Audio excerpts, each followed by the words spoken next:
mawr, a fydd yr wythnos nesaf yn ethol aelod seneddol newydd.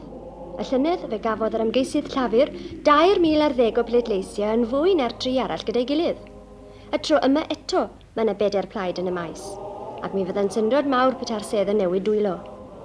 Ond mae yna wahaniaeth sylfaenol eleni. Am y tro cyntaf eriod, mi fydd etholaeth gorllewin yr Rhondda yn dewis gŵr nad yw'n lôr i'w chynrychioli yn y Senedd. Fe ddaeth pen unwaith ac am byth ar dernasiad y glo ar fywyd y Rhondda.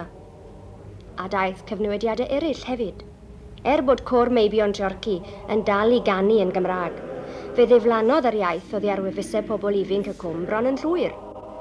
Iaith yr hen bobl i'r Gymraeg bellach.